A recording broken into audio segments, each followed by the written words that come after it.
of the conflict in Libya starts with the Arab Spring.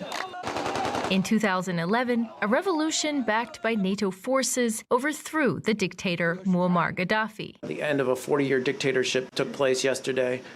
This is a man who brutalized his people, and he's now gone. It's a cathartic moment for the country. The next year, a new parliament called the General National Congress, or GNC, was elected and based in Tripoli. It had 18 months to form a constitution, but it failed, and under opposition pressure, announced an election in 2014 for a second parliament. The House of Representatives, or HOR, won and became Libya's new parliament. But the GNC and its supporters rejected the results and retook control.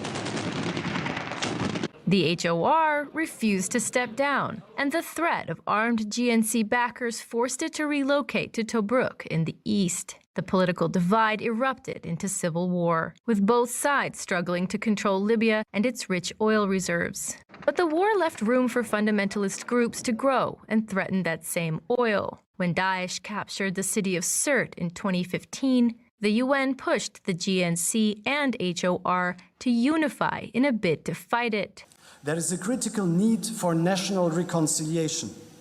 The signing of the Libyan political agreement is only the first step on the road to putting Libya back on the path of building a democratic state based on the principles of human rights and the rule of law.